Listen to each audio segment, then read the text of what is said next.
shake on the world.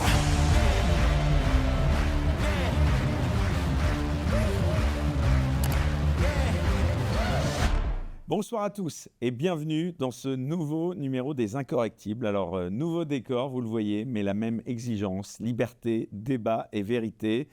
Pour inaugurer ce studio, j'ai le grand plaisir de recevoir François Asselineau, président de l'Union populaire républicaine. Bonsoir François Asselineau. Bonsoir Éric Morio, bonsoir à tous les téléspectateurs. Merci d'avoir accepté cette invitation. Je disais donc dans ce nouveau studio, au programme donc ce soir, l'Union européenne a-t-elle tué la France? Nous reviendrons ensuite sur le terrible drame survenu dans un collège de Haute-Marne où une surveillante de 31 ans, pour rappel, a été poignardée et a été tuée. Donc, face à cet ensauvagement des mineurs, Emmanuel Macron est-il incompétent, indifférent ou carrément même dangereux? Nous en parlerons. Nous parlerons également de la liberté d'expression, des médias sous pression, du clash entre Donald Trump et Elon Musk. Et enfin, une question plus large, la guerre en Ukraine est-elle le premier acte d'un effondrement de l'Occident? Vous le voyez donc, un programme chargé. Alors merci donc, je le disais plus encore pour cette nouvelle émission, dans ce nouveau studio, de liker, de partager cette vidéo. C'est uniquement grâce à vous, je le rappelle, qu'on peut vous proposer chaque semaine donc ces entretiens donc inédits. Lundi dernier, François Asselineau, un meeting dans le Loiret a eu lieu. Il réunissait Marine Le Pen, Jordan Bardella, Viktor Orban ou encore Matteo Salvini. Lors de ce meeting, certains propos de Marine Le Pen vous ont interpellé. Marine Le Pen ayant parlé de, je cite, patriotisme européen. Que vous inspire ce thème de patriotisme européen? Ça s'appelle un oxymore, c'est-à-dire un mariage des contraires. C'est comme le chaud-froid de volaille, si vous voulez. Il y avait, c'était dans les années, à la fin des années 90, il y avait Lionel Jospin qui avait parlé justement de comment dirais-je, de la construction européenne comme étant une fédération d'États-nations. Ça ne va pas. Soit c'est une fédération, soit c'est des nations, mais on ne peut pas avoir les deux à la fois. Alors c'est un procédé qui est utilisé en fait par tous les partis politiques français qui sont confrontés à un véritable dilemme. Le dilemme, excusez-moi de le dire, c'est que les analyses que je fais depuis plus de 18 ans maintenant sont les bonnes. Parce que j'ai de l'expérience, j'ai vécu, parce que j'ai été dans le cabinet Vissel, parce que j'ai vu les dossiers, les relations internationales. Mes analyses sont les bonnes. C'est-à-dire que la France est entrée dans une construction dans les années 50 qui ne peut pas marcher, qui l'amènera à la ruine. Voilà. C'est exactement ce qui s'est passé avec la construction du socialisme.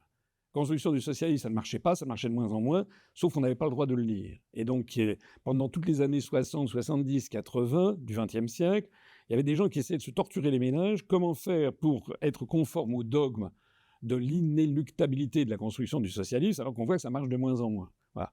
Et puis tout ça, ça a été jusqu'au feu d'artifice final. Ben là, c'est pareil. C'est-à-dire qu'ils sont, depuis Mme Le Pen, M. Zemmour, jusqu'à M. Mélenchon, et même Mme Laguillet, etc., ou Mme Artaud maintenant, ils sont tous pour l'Europe. Mais ils sont tous contre la façon... Et pourquoi? Pour plaire au système, d'après vous? Parce qu'ils ont engrammé quelque chose, c'est que si vous dites qu'il faut sortir de l'Union européenne, si vous faites du Asselineau, vous êtes mort médiatiquement. C'est pas marginalisé, c'est censuré médiatiquement. On est exactement dans la situation, vous savez, de ce conte d'Andersen qui disait les habits neufs du vieux roi. Vous connaissez ce sont deux margoulins qui arrivent à Copenhague et qui essaient de vendre au roi de Danemark une tunique, un tissu tellement précieux, tellement extraordinaire, que seuls les gens intelligents le voient. Et les imbéciles ne peuvent pas le voir. Vous connaissez cette histoire? Et donc, le roi, il apprend ça, il envoie son chambellan qui dit, mais il faut lui dire, allez, dites-moi à quoi ressemble ce tissu. Le chambellan, il arrive, il voit rien, il voit les deux escrocs qui sont en train de tisser le tissu, et puis il ne voit rien. Et le chambellan se dit, je ne peux pas aller dire au roi que je n'ai rien vu, parce qu'il va penser que je suis un imbécile. Donc il va voir le roi, et puis il lui dit, écoutez, c'est magnifique, c'est extraordinaire, etc. Alors après ça, il y a le Premier ministre qui fait le même raisonnement, jusqu'au jour où il y a la fête nationale, et le roi va se revêtir avec le tissu magique. Et lui non plus ne voit rien. Mais il ne peut pas, parce qu'il sait que les autres ont vu, paraît-il, le miracle, il fait semblant. Et tout le monde fait semblant dans la société française, tout le monde fait semblant, comme dans le conte Le Roi est nu, enfin les habits neufs du vieux roi d'Andersen, tout le monde fait semblant que la construction européenne peut marcher. Parce que si jamais vous dites que... Alors là, vous êtes dans le conte d'Andersen, vous connaissez la fin, c'est que donc le roi, c'est la grande fête nationale, il sort, il est en sous-vêtements, enfin il est en petite culotte, si vous voulez, il sort comme ça dans Copenhague. Alors c'est risible, mais comme tout le monde dans la population de Copenhague a entendu parler de ce tissu magique que seuls les gens intelligents voient et que les imbéciles ne voient pas, tout le monde voulant passer pour intelligent dit c'est magnifique, vraiment, etc. Jusqu'au moment où il passe devant un petit garçon qui a 6 ans et qui dit « mais le roi est nu ». Or, comme c'est un petit garçon, il ne peut pas mentir, et d'un seul coup, ça se propage. Mais oui, en fait, c'est vrai que le roi est nu d'un seul coup, les gens basculent. Si je vous raconte ça, c'est parce que j'ai trouvé cette comparaison avec, je crois que c'était Michel Heller, qui était un dissident soviétique. Il avait un nom d'origine allemande. Vous savez qu'il y a beaucoup d'Allemands qui sont venus, notamment avec la Grande Catherine, qui sont allés s'installer en Russie au XVIIIe siècle. C'était un dissident soviétique qui avait écrit un livre assez extraordinaire qui s'appelait « La machine et les rouages » dans les années 70-80. Il expliquait que la quintessence de la construction du socialisme était fondée sur ça. C'est-à-dire sur le fait que le roi était nu, mais personne n'osait le dire parce que sinon on était considéré comme un imbécile. Et je suis, si vous me le permettez, le petit garçon qui, il y a 18 ans, a dit « mais non, le roi est nu, ça ne marche pas ». Alors, on est dans cette situation, c'est que tout le monde fait semblant que ça pourrait marcher, mais en fait, ils sont tous contraints par les événements de faire des professions de foi, de faire des promesses qui sont totalement incompatibles avec ce que par ailleurs ils acceptent. J'ai fait une vidéo il y a quelques jours, justement au sujet du Rassemblement national. J'invite d'ailleurs toutes les personnes qui nous regardent, soit à aller voir ma vidéo puisque j'ai fait le travail, soit s'ils veulent le faire par eux-mêmes, de se procurer la profession de foi du Rassemblement national d'il y a un an, du 9 juin 2024, pour M. Bardella, pour le Parlement européen. Et ils pourront constater que la vérité de ce que je dis, c'est que tout est faux. Toutes les promesses sont fausses. Voilà. Parce que tout simplement, ils proposaient des choses qui ne sont pas compatibles avec la construction européenne. Alors on est dans cette situation qui, à mon avis... On ne peut pas parler de patriotisme et d'Union européenne, selon vous? Mais non, parce que si vous voulez, c'est quoi la construction européenne? C'est la sédimentation de 6, puis 9, puis 10, puis 12, puis 15, puis 25, puis 26, 27, 28, puis 27. Avec le départ du Royaume-Uni, on est 27 États. On n'a jamais demandé aux Français s'ils étaient d'accord, d'ailleurs. Depuis le début. Lorsqu'il y a eu le traité de Rome, c'était la Chambre des députés du gouvernement, je crois, de Félix Gaillard en 1957, qui a signé et ratifié le traité de Rome. Les députés n'avaient pas du tout été élus sur ce thème. Donc, ab initio, depuis le début, c'est comme les Soviétiques. Hein. On leur a imposé la construction du socialisme, ils n'avaient jamais vraiment voté pour. Alors, il y a eu en 1900, comment dirais-je, c'était avec Georges Pompidou en 1972, Pompidou a fait un référendum, c'était sur l'élargissement de 6 à 9, enfin de 6 à 10 d'ailleurs, puisqu'il y avait le Royaume-Uni, l'Irlande, le Danemark et la Norvège. Et puis la Norvège et les Norvégiens ont dit non, donc ça fait de 6 à 9. Et à l'époque, le Parti socialiste avait appelé à l'abstention, donc il y a eu un oui qui est passé. Mais si le non l'avait emporté, on serait resté à 6. Et puis le deuxième référendum, ça a été donc le référendum sur le traité de Maastricht, où c'était en 1992, donc c'était 20 ans après, et c'était oui ou non. Et si d'aventure les Français avaient voté non, on serait resté dans le marché commun. On ne mettait pas en cause tout depuis le début, hein. On serait resté dans le marché commun. Vous savez que ça a été adopté sur le fil du rasoir. Il suffit de relire les livres « Les nouveaux chiens de garde » de Serge Halimi. Il y avait 85% du temps de parole qui avait été alloué aux partisans du oui au traité de Maastricht. Et puis il y a eu le troisième référendum en 2005, où là, cette fois-ci, les Français ont voté non. Normalement, si nous étions une démocratie, normalement, on aurait dû tout arrêter.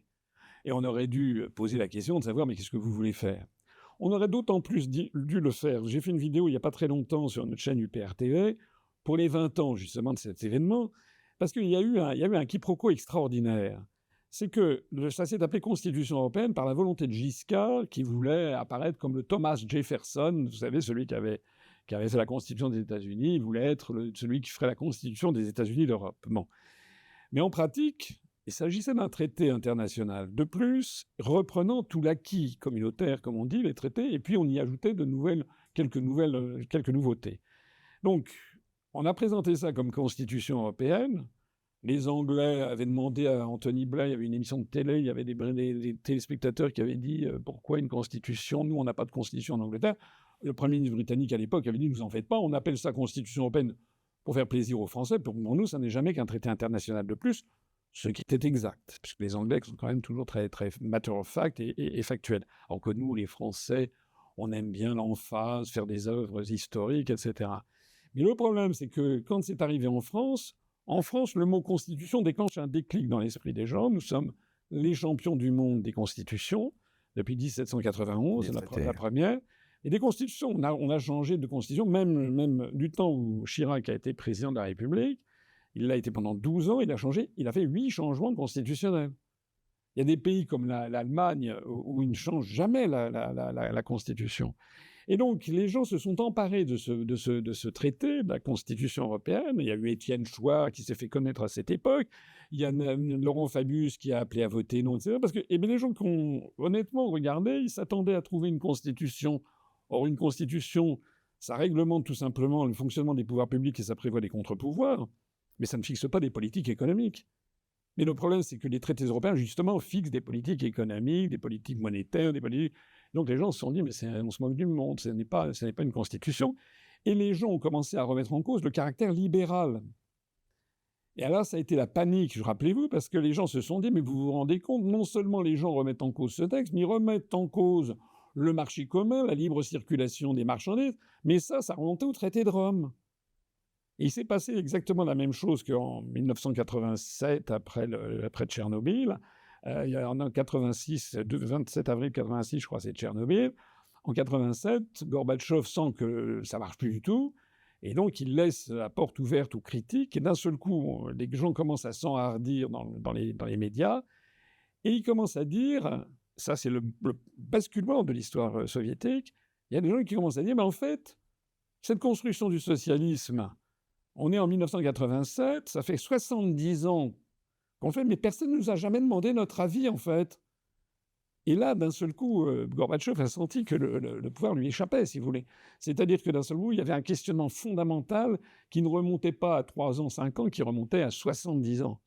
Et c'est ça qui se passe actuellement, c'est que moi, je suis le petit garçon dans le conte d'Andersen qui dit « Le roi est nu », ça fait 18 ans que je le dis.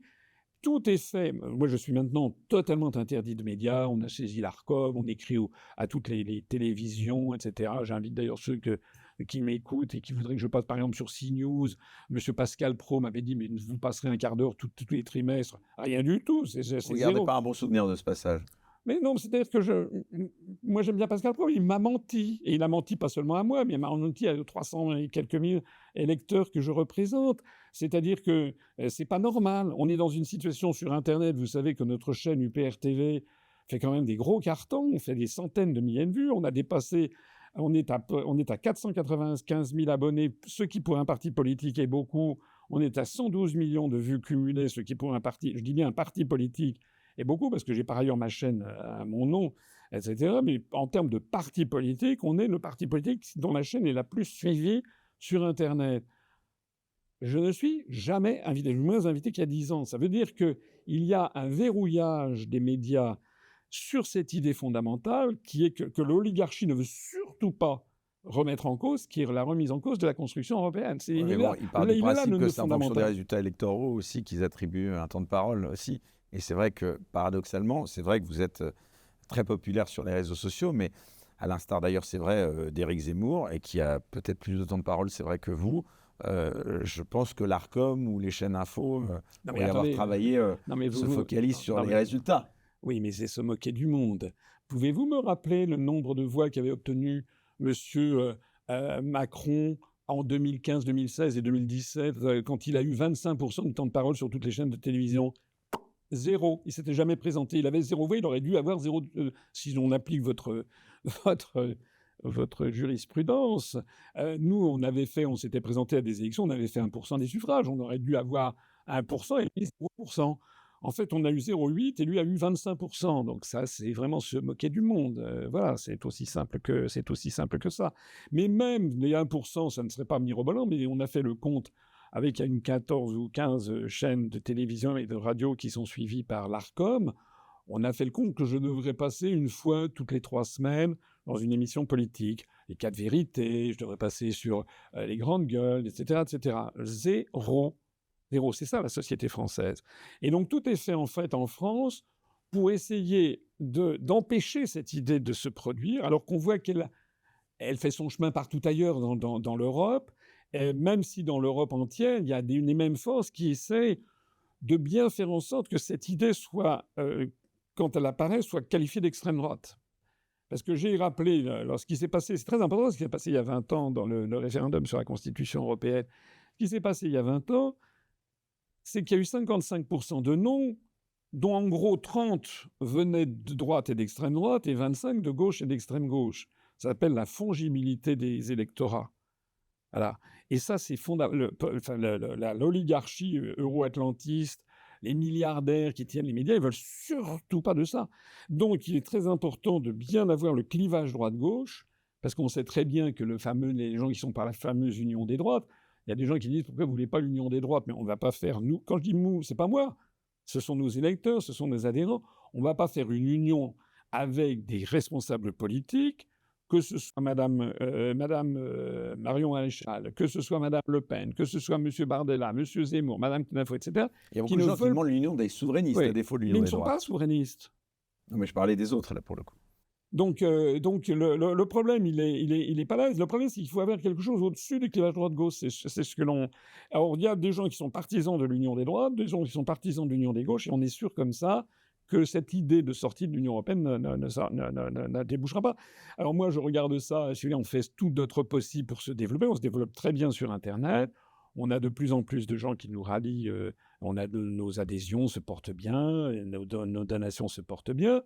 Mais on a cette espèce de viscosité qui fait qu'on ne peut pas franchir les médias. Et ça a un rôle très important. Vous parlez de nos scores électoraux. J'ai déjà eu l'occasion de le dire. Vous savez, dans Paris ou ailleurs, je suis souvent abordé dans la rue. Très souvent. Ce qui prouve que ma notoriété personnelle s'est beaucoup accrue. Et quand je suis abordé, c'est toujours des gens très, très, très gentils, plus que gentils.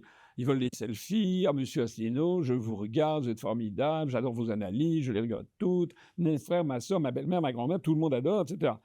Bon. Et puis au bout de 2-3 minutes, je dis, mais au fait, est-ce que vous avez voté pour moi? Ah, non. Comment vous Statistiquement, il y en a un sur 10. Mais comment vous expliquez alors ça? Tout simplement, je dis, mais pourquoi vous avez fait ça? Ah ben parce qu'on sait que vous n'auriez pas de député. On a voté utile. C'est ça le truc. Donc les gens, ils ont voté pour qui? Je dis, c'est quoi le vote utile? Alors il y a les gens de gauche qui ont voté pour Manon Aubry, les gens de droite qui ont voté pour la liste Marion Maréchal ou surtout la liste Bardella. Et je leur dis, mais c'était utile? Au bout du compte, au bout d'un an, ça a été quoi? Monsieur Bardella, il fait risette, il déjeune avec Madame Valérie Ayer et Zelensky. Ils se sont complètement alignés derrière le narratif pro-ukrainien. Madame Le Pen, maintenant, et le RN sont devenus des patriotes européens. Ils ne veulent surtout pas sortir de l'UE, pas de l'euro, pas de l'OTAN. Vous pensez qu'elle essaie de conserver un vernis souverainiste tout en rassurant Bruxelles, c'est ça? Moi, ce que je pense surtout, c'est que si vous voulez, ils ont des concepts politiques qui jouent les castagnettes là-dedans. Enfin, je ne sais pas, c'est n'importe quoi. Voilà. La seule chose qui compte, vous savez, c'est ce qui se dit beaucoup, c'est que tous les jours, ils ont les derniers sondages, ils adaptent le discours en fonction du sondage. Ils sont plus que jamais en bonne posture, en vue de 2027, en tout cas, le Rassemblement national. Mais ça, c'est vous qui le dites, ça, c'est les sondages. Mais il y a les sondages qui disent qu'ils font des scores extraordinaires, puis il y a les résultats dans les urnes. Je ne sais pas si ça vous a peut-être échappé, mais il y a eu quand même il y a eu 2 élections législatives partielles, où il y avait un député RN sortant dont l'élection avait été invalidée, l'élection de 2024. Dans les 2 cas, il a été battu. Hein. Et il y a 2 autres députés qui ont été chassés du RN. Donc, si vous voulez, il y a eu un article dans le Figaro, c'est pas moi qui le dis, un article sur la descente aux enfers du RN. Non, c'est pas vrai. C'est-à-dire qu'il y a quand même beaucoup, beaucoup de gens qui flairent l'entourloupe. Pas seulement d'ailleurs sur les questions européennes.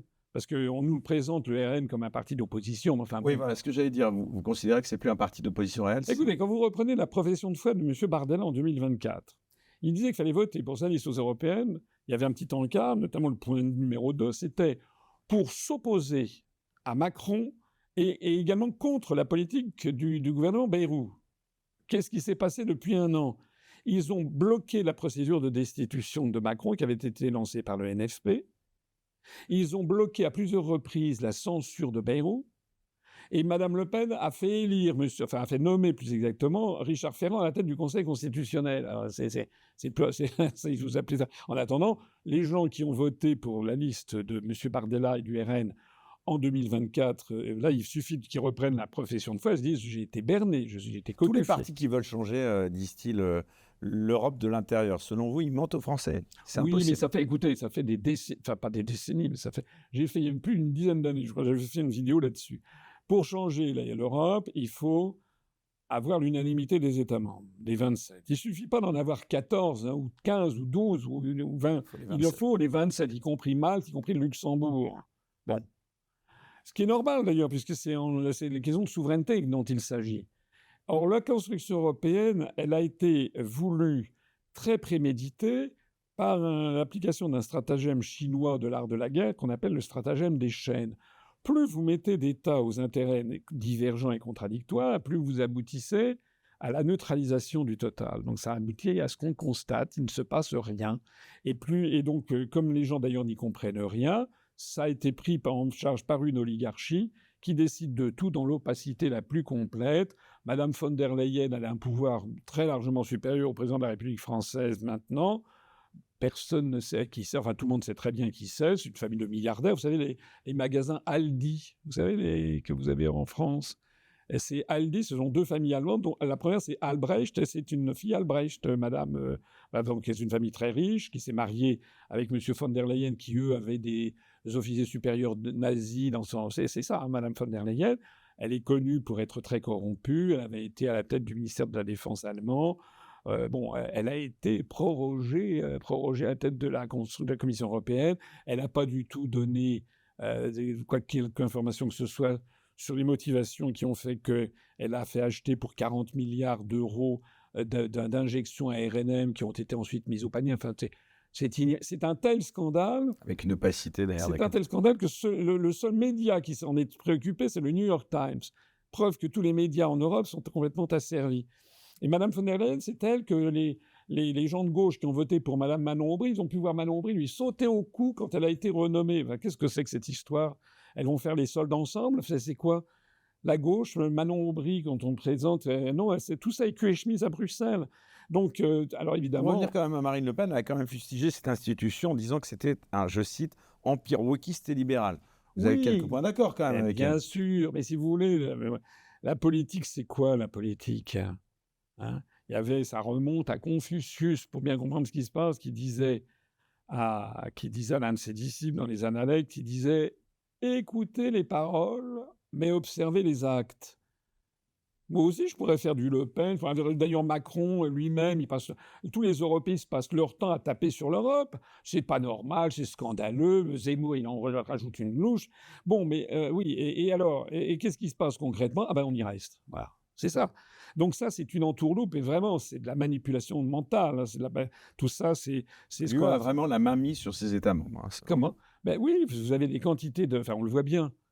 On le voit bien, y compris sur les questions migratoires. Par exemple, les questions migratoires. Je me tue à dire, depuis des années, que depuis le traité d'Amsterdam, qui a été ratifié en 1999, il y a des gens qui me brocardent parce que je cite les traités. Oui, bon, ben d'accord. C'est comme si des gens brocardaient un avocat qui vient de vous défendre parce qu'il connaissait le droit des affaires ou le code civil. Bon, ben si on me brocarde parce que je sais ce qui s'applique, alors là, il n'y a plus de politique possible. Bon. Le traité d'Amsterdam, en 1999, a transféré les politiques migratoires à la Commission européenne.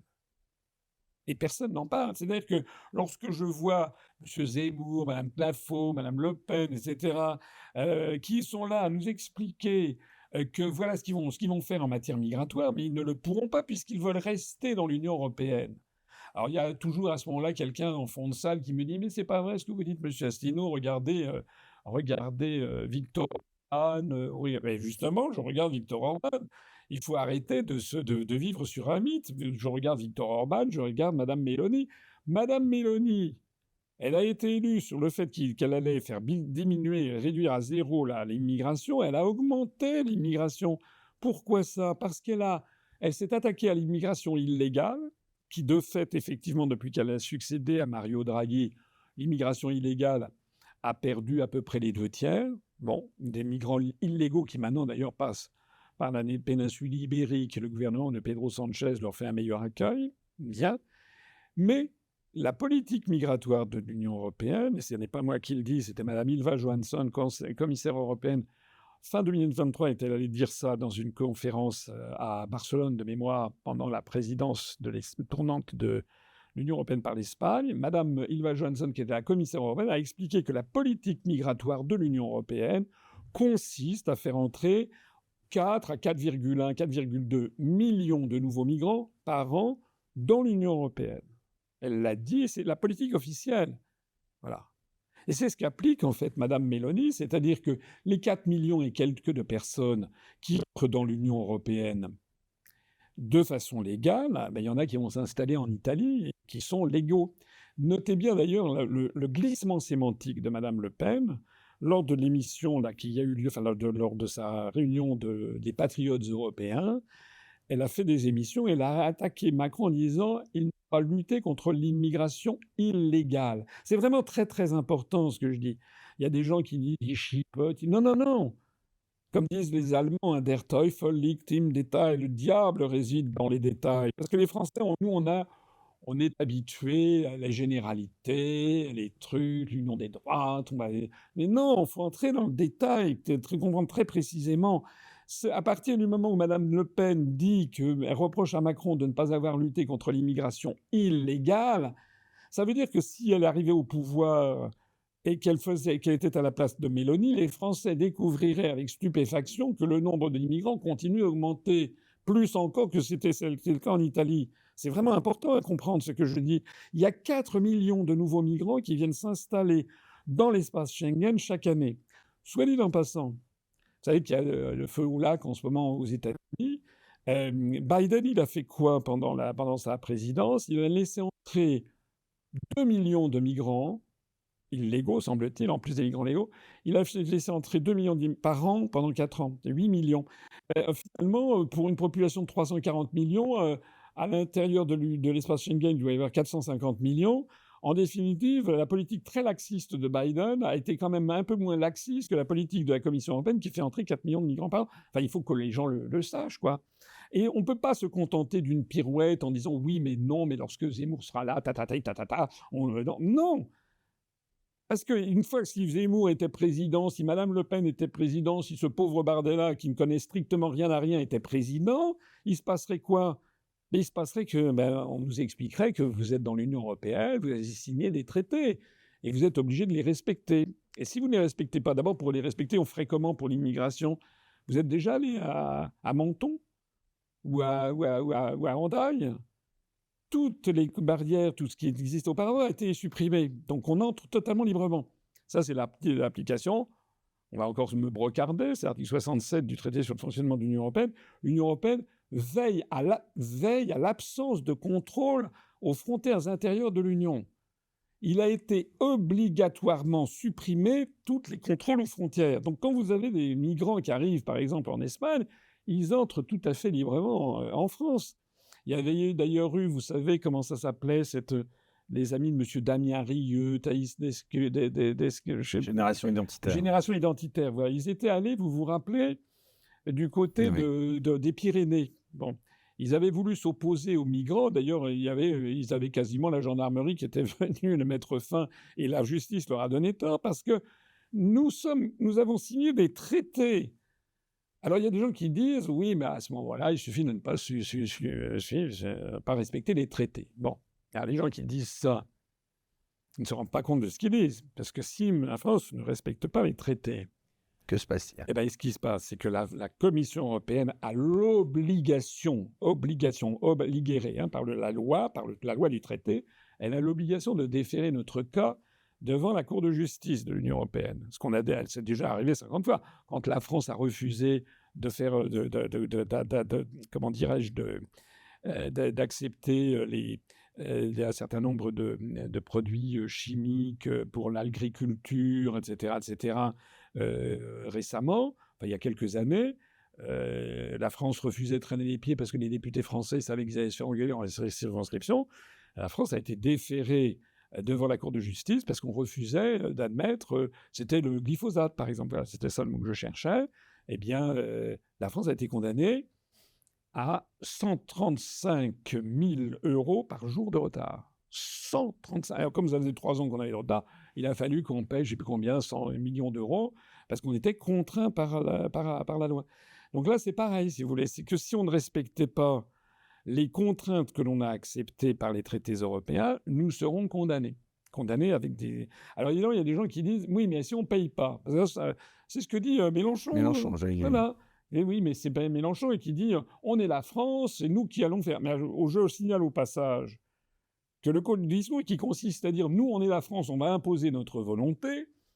Alors ça, pour le coup, c'est un discours nationaliste et belliciste. Parce que ça consiste à dire que moi, la France, je vais faire plier les autres. Mais moi, je n'ai pas envie de m'attaquer aux autres pays. C'est que moi, on me présente... Qu'est-ce qui se passe donc si concrètement, comme disait Mélenchon, on arrêtait de payer? Ben, vous savez ce qui se passerait? Ce qui se passerait, c'est que je pense qu'il y aurait un visiteur du soir qui viendrait voir M. Macron, ou plus exactement Mme Le Pen, ou ce pauvre M. Bardella, ou peut-être d'ailleurs la présidente de la Banque Centrale Européenne, et qui dirait, cher ami... il va être difficile, si vous violez les traités européens, que l'on continue à racheter sur le marché secondaire la dette française. Alors, si la Banque Centrale Européenne arrête de racheter sur les marchés secondaires la dette française, ça veut dire que le taux d'intérêt sur la dette française explose. Ça veut dire que dans la minute, on bascule, ce qui d'ailleurs nous pend au nez de toute façon, les agences de notation américaines nous basculent de double A- à A+, on est en dessous des double A, et donc vous avez 90% des fonds de pension, c'est terminé, ils ne veulent plus prêter à la France. Donc on est en cessation de paiement. Mais ça a l'air justement d'abonder dans le sens que le Frexit, ce ne serait pas la solution, si Ah je bon, vous mais entends. pourquoi donc? Parce que vous n'avez pas 50 solutions. Soit on est dedans, soit on est dehors. Et il y a quelque chose que si... Donc mais le Frexit, ça reste la solution à tous les maux de la France? à tous les mots. Alors, comme disait De Gaulle en 1940, il y avait des gens qui disaient mais quand même, etc. Mais il disait oui, les problèmes, on vit avec. Il y avait d'autres problèmes que l'occupation de la France. Il y avait des problèmes je sais pas, il y avait des problèmes de, je sais pas moi, de monuments historiques qui tombaient en ruine. Il y avait des problèmes d'infrastructures insuffisantes. Il y avait la France n'était pas... Tous les problèmes de la France ne se résumaient pas à vous l'occupation entendre, si nazie. vous nous parliez de la dette, voilà, il y a des tas de moyens de rétorsion si on était isolé complètement. Voilà. Parce que il y a deux choses qu'il faut bien comprendre. Soit vous êtes dans un jeu, soit vous en sortez. Si les Français portent à l'Élysée quelqu'un dont le programme a été de sortir de l'Union européenne, ils seront bien obligés d'en tenir compte. Et il y a quelque chose qu'il faut savoir, c'est que nous sortirons de l'euro. Or, les marchés financiers, il y a une chose qu'ils détestent plus que tout au monde, c'est l'incertitude. Voilà, l'instabilité. Actuellement, la France, vous savez, ça nous pend vraiment au nez, l'affaire de la mise en faillite, parce qu'on est dans une situation, la dette ne cesse de s'accroître. Je ne sais pas si les gens qui nous écoutent ont bien à l'esprit que tous les jours... 3 300 milliards, c'est ça? Oui, on est à 3 300 milliards, mais on va bientôt arriver, d'ici 1 an et demi, à 4 000 milliards. Tous les jours, la dette publique française augmente de 1 milliard d'euros, mécaniquement. C'est-à-dire, il y a des coupons qui arrivent à échéance d'une dette qu'on a souscrite il y a 9 ans et 11 mois, ça arrive, au bout de 10 ans, paf, il faut payer, donc on paye, sauf qu'on n'a pas les moyens, donc on s'endette, on fait de la cavalerie, on s'endette pour payer les coupons arrivés à échéance. Et par ailleurs, comme le budget de l'État est encore en déficit, il faut en s'emprunter encore plus. Donc on est dans une situation... Macron continue à foncer dans le mur. Et quelqu'un comme Bayrou est complètement... je sais pas, tous ces gens sont d'une folle incompétence. On est vraiment... Alors que normalement, ce qu'il faudrait aujourd'hui, pour commencer à régler les problèmes de la France, c'est avoir un excédent budgétaire, un excédent primaire. C'est fondamental. C'est absolument fondamental pour commencer à réduire la dette. Parce que là, à chaque fois... un nouveau Raymond Barre, quoi. Ah oui, bon. Il n'est pas encore né. Mais Raymond Barre, je rappelle au passage que Raymond Barre, il avait fait quoi quand il était arrivé Premier ministre en 1976? Il avait fait le plan Barre, que les gens de plus de 50 ans ont à l'esprit. Ça avait consisté en quoi le plan Barre? Ça avait consisté notamment à rétablir un contrôle des changes très sévère. On ne pouvait pas sortir de France, je crois, avec plus de, je crois, c'était 5 000 francs. 5 000 francs, c'était l'équivalent peut-être d'aujourd'hui, je sais pas, 1 millier d'euros, quoi, à peu près. C'était à peu près ça en 1976, il faudrait le voir. C'est-à-dire que vous ne pouviez pas aller à l'étranger avec plus de 1 000 euros dans votre poche. Voilà. C'était ça. Mais ça s'appelait quoi? Ça s'appelait le contrôle des gens. Or, depuis le traité de Maastricht et depuis les traités ultérieurs, qui ont été repris dans les traités ultérieurs, nous avons la libre circulation des mouvements de capitaux, qui explique d'ailleurs les délocalisations industrielles. Donc ça, on n'a plus ce moyen. Vous voyez qu'on n'avait pas du tout les mêmes méthodes à l'époque. Et puis les gens disent oui, mais on ne peut pas faire machine arrière, vous vivez dans un autre monde. Mais enfin, c'est incroyable de dire ça. Qui est-ce qui se développe en ce moment? Quels sont les pays au firmament de l'histoire mondiale, de la croissance, de l'inventivité? En numéro un, c'est la Chine. Il y a quelque chose qui se passe en Chine depuis quelques années maintenant qui défie l'entendement. Je ne sais pas si les Français ont bien compris ce qui est en train de se passer en Chine, où quasiment tous les mois, vous apprenez des choses miraculeuses. Maintenant, vous avez des taxis, vous savez, qui sont sans conducteur. Vous avez des camions qui sont sans conducteur sur les autoroutes chinoises. Vous avez, là, ils viennent de lancer un avion à 15 000 mètres d'altitude qui peut sortir 700 drones d'un coup. Vous avez les robots plus extraordinaires les uns que les autres qui sortent tous les 4 matins. L'intelligence artificielle. Enfin, c'est fou. C'est vraiment fou. Il y a 1,4 milliard d'habitants. En plus de ça, depuis les changements d'orientation du régime, et c'est une Chine communiste, entre guillemets, mais qui n'a plus rien de communiste. En revanche, il y a le reste chinoise, c'est-à-dire avec une direction dictatoriale, avec le Tianze, comme on dit, c'est le fils du ciel, qui est Xi Jinping à l'époque. En fait, c'est une nouvelle dynastie, la dynastie du Parti communiste chinois qui a remplacé la dynastie mandchoue. C'est à peu près ça. Sauf que la sélection, c'est pas héréditaire, c'est une sélection à l'intérieur du PCC. Mais fondamentalement, ça reste très chinois. Et maintenant, ils en sont revenus aux idéaux confucéens d'enseignement, c'est-à-dire qu'on vénère les anciens, l'éducation, le travail. Il n'y a pas de wok, il n'y a pas de cours de sexualité dans les écoles chinoises, ça je peux vous dire. Il n'y a pas de wok culture, il n'y a pas de trucs, des valeurs de la République, des conneries comme ça. Quand je dis des conneries, c'est parce que ça, je ne dis pas que ce sont des conneries, mais je dis que ce sont des choses qui ne relèvent pas de l'enseignement. Ça relève de l'éducation qu'on a chez les parents ou avec les copains. Mais l'instruction, ce qu'on appelait l'instruction publique, on doit apprendre à l'école.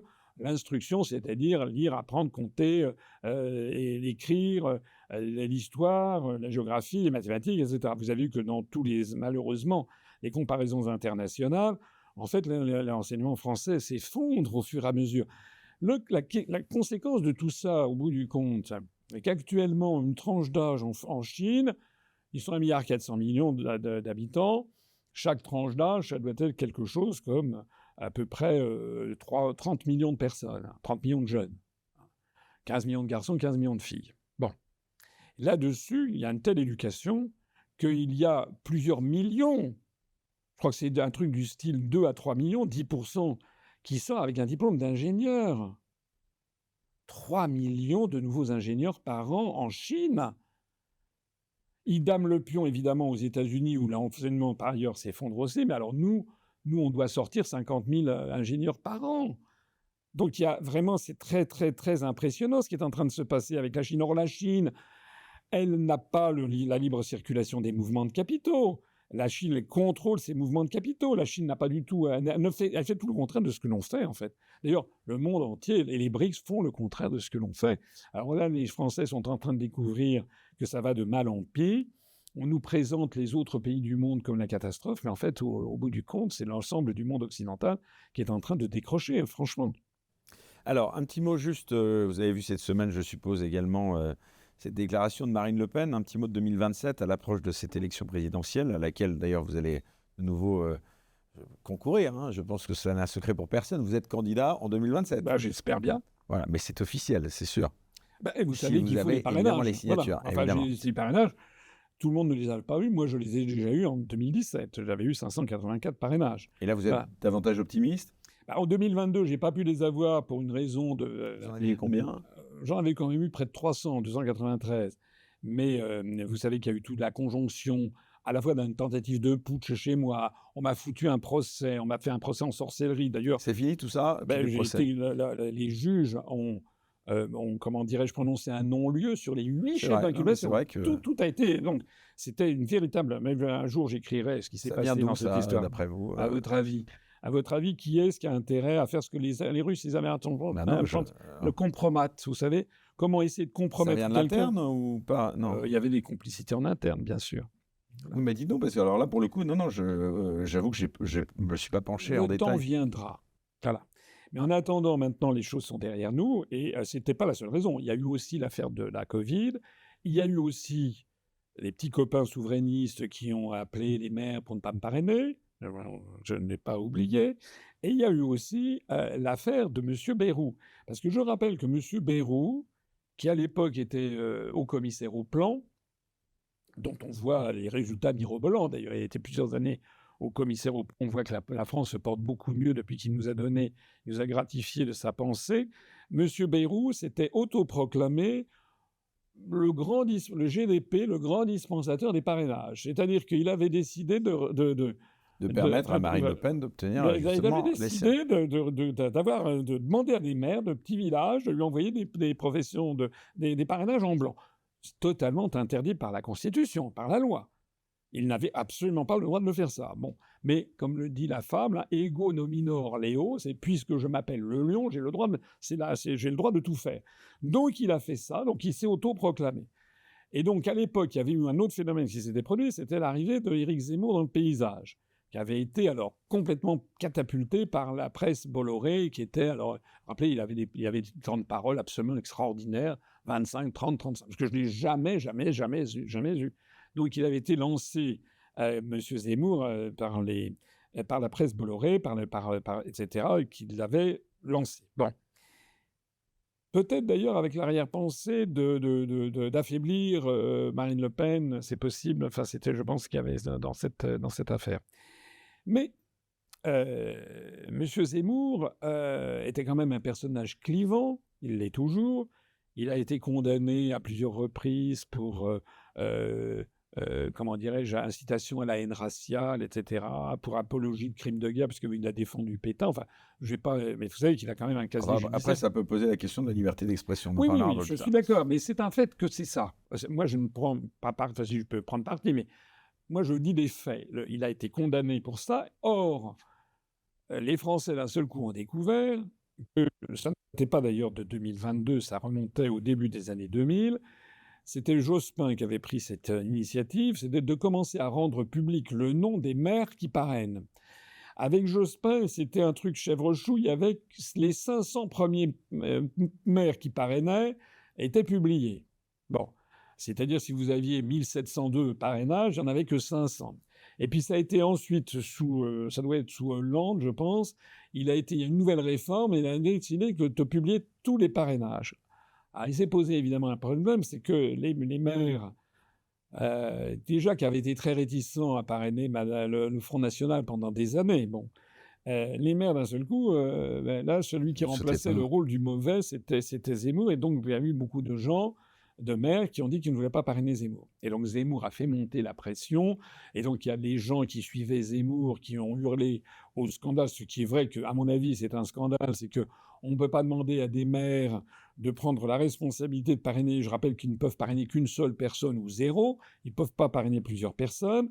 Je rappelle que c'est un pouvoir intuitu personae, comme on dit en latin, c'est-à-dire qui est par personne. C'est pas en tant que c'est le maire qui a le droit, au maire ou député ou conseiller général ou conseiller régional. Et donc il y a des maires qui se sont dit bon ben moi je veux bien parrainer Zemmour, mais j'ai pas envie que mon nom. Donc il y a eu un blocage, rappelez-vous. Ah, ça s'est pris en mayonnaise à ce moment-là. Donc à la mi-2021, d'un seul coup, nous, on continuait à avoir des parrainages. On avait les gens qui nous critiquaient. Peut-être vous y prendre plus à l'avance, parce que du coup... On s'était pris à l'avance, parce qu'à partir du mois de juin 2021, d'un seul coup, ça s'est pris en... Comme je vous dis, ça s'est pris en mayonnaise, ça n'avançait plus. Et c'est à ce moment-là que M. Bayrou, tel, vous savez, le tableau de Botticelli aux Offices, Aphrodite sortant des ondes, tel une Vénus Anadiomène sortant des ondes, il y a M. Bayrou qui est arrivé, qui était devenu... C'était lui qui dispensait les parrainages. Ce qui est complètement dingue. C'est complètement dingue. C'est dingue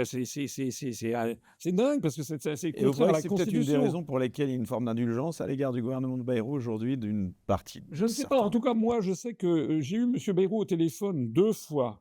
Parce que je lui ai dit, écoutez, d'après la rumeur publique, vous allez distribuer des parrainages à M. Zemmour qui n'en avait pas assez, à M. Untel, à Mme Untel, etc. J'ai dit, ben, Pourquoi nous, pas, on moi? en prendrait volontiers, puisqu'il en avait pas plusieurs milliers sous le coude. D'autant plus que je crois. Et qu'est-ce que vous avez répondu? Ah ben oui, enfin il a répondu du Bayrou, oui, mais comprenez, c'est très difficile, etc. Après ça, j'ai eu 2 députés qui travaillaient auprès de lui, qui m'ont téléphoné. Enfin, j'avais l'impression d'être. Ce que je leur expliquais en substance, c'est que je leur avais dit que si je n'avais pas mes parrainages, il n'y aurait pas, parmi les candidats, le partisan du Frexit. C'est-à-dire qu'on discuterait entre soi tous les gens qui veulent rester dans l'Union européenne. Donc j'ai dit, c'est à vous de voir. Est-ce que vous êtes des démocrates? Parce que la sortie de... Je ne suis pas sûr qu'il y ait une majorité de Français qui soient favorables à la sortie de l'Union européenne, quoique je rappelle que c'est quand même ce que Macron avait dit en 2018, quand il était allé au Royaume-Uni. Vous vous rappelez, il avait eu une interview de la BBC qui avait demandé au président de la République en janvier 2018, mais s'il y avait un référendum en France sur la sortie de l'Union européenne, comme nous, on a eu le Brexit, que voteraient les Français? Et Macron c'est un âne, il avait dit ben, je pense que les Français voteraient en faveur du Frexit. Bon, je dis c'est un âne, non pas parce que je pense qu'il avait tort, mais il avait tort de le dire, puisque lui, il est Oh, c'est contre. pas gentil pour les ânes. Bon. Enfin, en attendant, d'ailleurs, c'est très difficile à retrouver cette vidéo. Nous, on l'a gardée pour la bonne bouche, mais c'est très difficile à retrouver parce qu'il a dû se faire engueuler par ses commanditaires en disant écoutez, vous ne pouvez pas dire ça. En attendant, ça veut donc dire qu'au jour d'aujourd'hui, même si ça n'est pas majoritaire, il y a quand même, moi je le vois bien, il y a quand même des dizaines et des dizaines, enfin des millions et des millions de Français qui veulent sortir de l'Union européenne. Bon. Mais c'était justement ce qu'ils ne veulent pas. Donc, Quand on voit le Royaume-Uni, le bilan pour vous, il est positif pour eux? Ça, c'est encore un autre sujet. Je veux bien répondre, je termine peut-être mon propos. Oui, et puis on reviendra sur la déclaration de Marine Le Pen cette semaine. Donc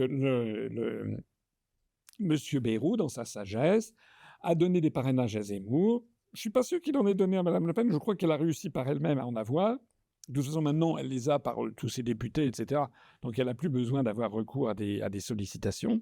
Monsieur Bayrou a donné des parrainages à Monsieur Poutou. On l'a vu, on a fait la cour. La seule personne qui avait demandé des parrainages qui n'en a pas eu, c'est moi. Voilà. Donc, il y a eu la volonté délibérée d'interdire la participation du candidat du Frexit. D'ailleurs, ça m'avait été annoncé, je vais vous faire une petite révélation, quand j'étais candidat en 2017, j'avais été invité, je crois que c'était sur France Info TV, il me semble, et vous avez vos confrères qui... Alors j'avais l'impression d'être en cour d'assises, hein, j'étais arrivé, j'avais des journalistes, j'avais des procureurs qui m'expliquaient à quel point j'étais un horrible personnage, que j'étais complotiste, conspirationniste, gna gna gna. Bon. Et à la fin de ça, il y avait... des compliments, ça. Oui, maintenant c'est devenu un compliment. Il y avait votre grand ami, comment il s'appelle, Monsieur Apathy, dont le nom est quasiment proverbial, c'est quasiment un symbole même de la France d'aujourd'hui. Vous savez, c'est comme à l'époque, il y avait la fortune, la renommée, maintenant il y a l'apathie. Donc il y avait Monsieur Apathy qui avait dit à un de mes collaborateurs en sortant de l'émission, il m'avait dit, écoutez, on a invité M. Asselineau parce qu'il a eu ses 500 parrainages, on ne l'invitera plus jamais pendant 5 ans, et on ne l'invitera dans 5 ans, donc en 2022, on est en 2017, que s'il a de nouveau ses 500 parrainages, ce qu'il n'aura pas. Voilà ce qui s'est passé. Et de fait, il a tenu parole, puisque je n'ai plus jamais été invité. C'est ça la réalité de la situation française. Alors aujourd'hui, alors vous m'avez parlé... Alors la transition, elle est simple parce que... Alors vous m'avez parlé du Brexit. Alors, Brexit. une petite réponse. Ouais, le bilan. D'abord, le bilan, si vous prenez en termes macroéconomiques, le Royaume-Uni n'est pas dans une situation mirobolante, mais meilleure quand même que la France, dans tous les compartiments de la macroéconomie. L'inflation, le taux de croissance, le ci et le ça. Là, le Royaume-Uni se porte moins mal que la France. Le niveau de la dette, le niveau de l'endettement, etc. Maintenant, il se trouve qu'ils ont un dingue à la tête au 10 Downing Street qui s'appelle Keir Starmer. Enfin, j'ai pas rêvé, vous avez vu ce que nous on appelle le train sniffera 3 fois. Là, vous savez, Max Starmer, M. Merz et M. Macron en goguette pour Kiev, avec cette affaire de trucs, de machins, de mouchoirs. Kleenex, Bon, ouais. enfin, ça ne trompe que ceux qui veulent bien être trompés. Bon, on a à la Ah bon, tête. vous n'y croyez pas? Non, je n'y crois pas, absolument pas. Je n'y crois absolument pas. D'ailleurs, il faut voir d'ailleurs l'état dans lequel ils étaient. Et ils partaient dans un pays en guerre où il y a eu pratiquement 1 million de morts. Ils allaient pour dire on va continuer la guerre. Ils étaient là comme s'ils allaient aux Folies Bergères. Enfin, il y a un truc il y avait comment dire, une discordance psychologique qui montrait qu'ils étaient dans un état second. C'est en tout cas mon Donc vous point de croyez vue. qu'on a potentiellement à la tête de l'État des gens qui peuvent être avoir la tête dans la chenouf, quoi? Oui.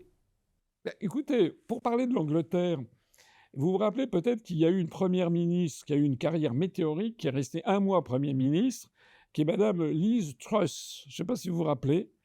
Elle a été première ministre au moment de la mort d'ailleurs de la reine d'Angleterre. Elle a présenté, c'est le dernier Premier ministre. Ça a duré 1 mois, enfin c'était après... Elle avait de l'allure d'ailleurs, elle oui, quand même. oui. Je me souviens. Sauf que, je ne sais pas si vous vous rappelez, il faut que je vous fasse parvenir, tout le monde peut retrouver ça certainement sur Internet. Lorsqu'elle a dégagé, bon, il y a les services de nettoyage qui sont arrivés, notamment dans la... Il y a l'équivalent de la lanterne. Vous savez, la lanterne, c'est la résidence secondaire dans Paris pour les présidents de à Versailles, pour les présidents de la République.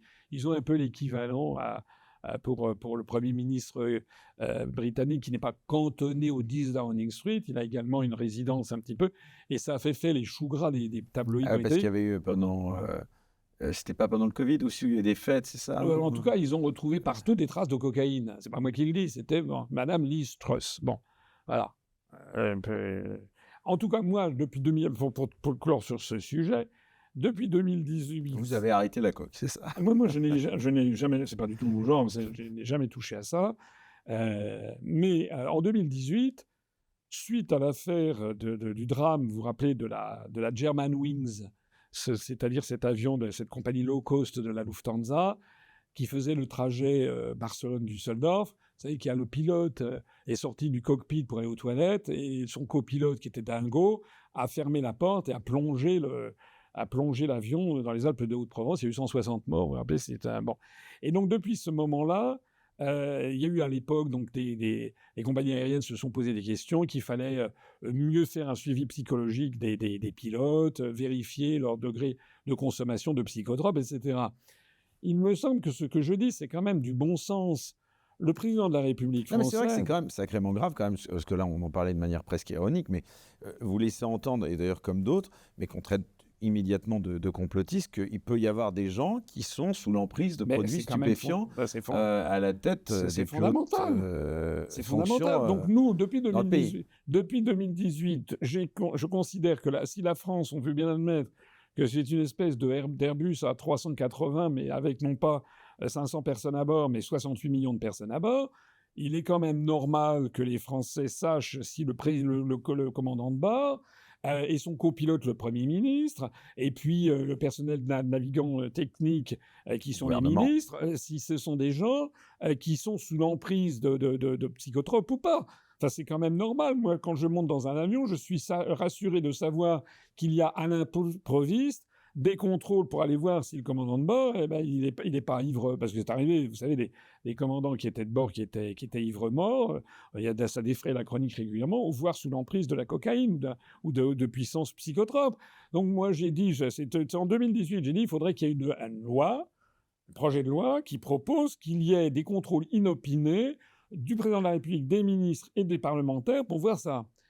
Ça a été repris d'ailleurs par des députés. Je ne sais pas, un député de LFI d'ailleurs qui avait vaguement repris ça. Je sais pas. En tout cas, c'était pas des certificats c'était certainement pas des M. bulletins Boyard. de santé de M. Mitterrand qui était. Si on pouvait faire dire ce qu'on voulait. Oui, bien sûr. Mais là, bien sûr. Mais là, il s'agit. Après, on peut voir les modalités. Bon. Enfin, en attendant, il y a une proposition qui a été déposée. Et vous trouvez que dans son attitude, alors on parle d'Emmanuel Macron, vous trouvez que dans son attitude, il y a des. Et vous?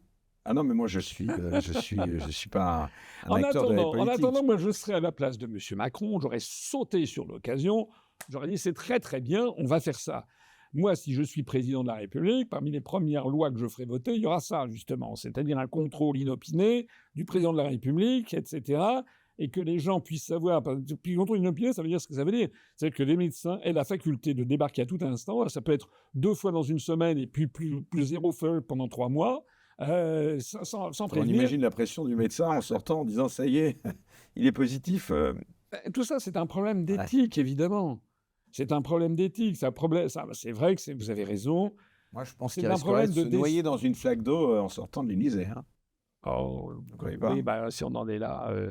Alors, c'est vrai que c'est un problème d'éthique, mais ça, c'est aux Français aussi de réfléchir à l'éthique de la personne qu'ils envoient à l'Élysée. Vous Alors, imaginez, je veux dire, c'est comme l'affaire je sais pas quoi, comment on peut appeler ça, vous appelez ça, comment ce qui s'est passé, l'algarade entre Madame Macron et son mari à Hanoï. ouais. Une mandale, une baigne, un coup de poing dans la figure, je ne sais pas ce que c'est. Enfin, il s'est passé ça. Mais c'est dingue quand même. Or, la première réaction de Macron, vous l'avez vu devant les médias, ça a été d'abord de faire reset, c'était le grand reset, et puis par ailleurs d'incriminer l'IA des Russes. Parce qu'une des télévisions qui avait divulgué ça en premier, c'était Russia Today. Sauf que, Il y a aussi évidemment, la Société de Presse. bah voilà, après, il y a la télé indonésienne, la télé américaine. Donc, à l'Élysée, on se dit attention, on ne peut pas continuer. tellement Ça veut contestable. dire quoi? C'est très important, ça. C'est à ce genre d'anecdote qu'on voit un tempérament. Ça veut dire que M. Macron, d'abord, s'est fait baigner, s'est fait foutre une baffe par sa femme. Bon, vous imaginez. Sa femme, on est d'accord. Vous imaginez ça. Vous On est imaginez. déjà d'accord là-dessus. Vous imaginez De Ah, on Gaulle. est d'accord là-dessus. C'est par sa femme. Oui, enfin, par la femme du président de la République. Vous imaginez De Gaulle se faire envoyer une baigne par Antivone. Non, mais c'est inouï. Enfin, il faut que les Français se ressaisissent. Même moi, j'ai connu Mitterrand, j'ai connu Chirac, mais c'est inimaginable. Donc ça, c'est la première chose inimaginable. La deuxième chose inimaginable, c'est que la première réaction a été de mentir et d'incriminer les Russes. Et c'est ça sortir qui d'ailleurs des tweets, des communes. Enfin, là encore, je suis d'accord avec vous sur ce point. On imagine mal. Ça me rappelle l'histoire du Kleenex où il y avait en effet un communiqué de presse, un tweet fait par l'Élysée pour justifier. Sauf qu'il faut voir comment il a trilé, il l'a caché. Enfin, quand vous regardez, non, mais c'est bon. Bon, en attendant, ne soyons pas complotistes. Si M. Macron considère si M. Macron n'a rien à se reprocher, il devrait sauter sur l'occasion. Moi, je vous le dis, si je suis élu à l'Élysée, parmi toutes les réformes que je ferai, il y aura ça veut dire aussi répondre à toutes les rumeurs, parce que là, je vais plus loin. Là, justement, vous me tendez la perche avec le qualificatif de colpotiste. Ça veut dire, par exemple, pour ce qui concerne les rumeurs aussi autour de Brigitte Macron, il faudrait aussi qu'il s'exprime là-dessus. Alors là, bon, il y a des trucs devant la justice, etc. Bon, ce qui est sûr, c'est qu'il y a un climat délétère en France sur bien des sujets, dont celui que vous évoquez, mais dont celui aussi, si vous voulez... on retombe à un problème d'éthique. Le sujet que vous évoquez est un sujet conflictuel et pour le moins controversé. Mais il y a des sujets qui ne sont pas controversés, qui sont factuels. Moi, j'aime bien me tenir au sujet factuel. Le sujet factuel, ce que je viens de vous dire, M. Macron se fait molester par son épouse devant la presse mondiale. La première réaction qu'il a, c'est de mentir en disant « c'est faux, c'est les Russes ». C'est incroyable. C'est incroyable. C'est un monde... Le monde entier a compris qu'il mentait. C'est fou. Tout ça, si vous voulez, c'est descendre des atmosphères délétères. Alors évidemment, si vous partez du principe que s'il y a des contrôles inopinés, ils vont être truandés, bon bah oui, à ce moment-là, il n'y a plus qu'à aller se coucher. Moi, je pars du principe que le président de la République, c'est quelqu'un qui a une éthique minimale. Normalement, M. Macron, suite notamment à la polémique qu'il y a eu dans le train que nous appelons le train Sniffra 3 fois, eh bien, il aurait dû sauter sur l'occasion en disant « je suis tout à fait d'accord, on va faire une loi et qui va soumettre le président de la République, les membres de son gouvernement et les députés et sénateurs à des contrôles inopinés de consommation de puissance psychotrope. » Ça serait normal. Ça serait normal. François Asselineau, je voulais tout à l'heure parler aussi de la déclaration cette semaine de Marine Le Pen, qui a dit que si jamais elle était déclarée... Marine Le Pen, non, mais parce que là, c'est quand même au centre de l'actualité. Non, mais elle est quand même potentiellement la personnalité politique la favorite de la prochaine présidentielle. Des Français. En tout cas, d'après les sondages, vous allez remettre en cause. Attendez, je vous saisis là. Parce qu'il y a un truc qui est très intéressant. Il y a une différence entre... Parce que c'est vrai qu'on dit ça de Villepin, et dans les faits, je suis pas sûr. C'est un gars que ça s'appelle l'homme politique préféré des Français. Ça, c'est vrai, je suis d'accord. Ça s'achète. Donc vous achetez tel ou tel un truc. Donc Ouais, c'est pour ça que et depuis, Villepin, on se demande. il y a eu Ouais. Villepin, il y a eu Barnier, il y a eu Bayrou, il y a eu, il y a Oui, eu, ça, je suis il y d'accord a eu, avec vous. il y a eu je sais pas qui. Enfin c'est maintenant ça doit. Je me demande s'il y a eu Attal. Enfin Ouais. ça s'achète au décrochez-moi ça. Donc combien vous voulez, bon, ben, ça va être. C'est ça en fait. Arrêtez de croire au. Non, mais là, pour la personnalité préférée des Français. Mais enfin, après, quand Personnalité même. Non, mais là, préférée quand des même, Français. factuellement, bon, il y a quand même des résultats récents. On peut en contester la portée, mais en tout cas, ils sont factuels. Marine Le Pen a dit que ce serait un scandale mondial si elle était confirmée en appel sa condamnation à l'inéligibilité, au-delà évidemment de 2027. Comment vous réagissez d'abord suite à cette condamnation et à ces propos elle parle donc de scandale mondial potentiel. Là, vous devriez être solidaire d'elle, pardon. Non, indépendamment du fait qu'elle s'appelle Marine Le Pen. Non, mais bon. Si elle est empêchée de pouvoir se présenter non, mais pour de mauvaises raisons. Attendez. De ce que je lis. Justice indépendante ou pas de ce que je lis, si vous voulez, elle a quand même un dossier qui est difficile à plaider. De ce que je lis. Voilà, il faut pas oublier un truc, c'est que c'est pas en France que le procès lui a été intenté. À l'origine de l'origine, c'était Martin Schulz, qui était le président du Parlement européen, qui était un Allemand, qui avait découvert, qui avait dans les organigrammes du Front National en France, ou du Rassemblement, ça avait déjà changé de nom, je ne me rappelle plus. Non, ça remonte à 10 ans. Hein, et qu'il y avait sur l'organigramme, il y avait noir sur blanc, publié, il y avait des gens qui étaient censés être des attachés parlementaires à Bruxelles. Donc c'est l'origine, le fait originel, c'est les Allemands, le président du Parlement européen qui a dit c'est du détournement de fonds. Voilà. Ça a mis 10 ans. Bon, on ne peut pas dire que la justice était très rapide. Bon. Et si j'ai bien compris, mais je ne suis pas là pour accabler Madame Le Pen, je dis simplement que les juges, semble-t-il, ont appliqué la loi. Alors que, évidemment, des gens rigolent, que l'opposition s'en saisisse. Enfin bon, elle n'était pas la dernière à donner des leçons de morale, notamment à M. Fillon, etc. Donc, et puis, la justice, elle n'a pas été très tendre vis-à-vis de Sarkozy. Elle n'a pas été très avec tendre. Bayrou sur le même type d'affaires, elle a été plutôt indulgente. On ne sait pas très bien où on en est avec Bayrou.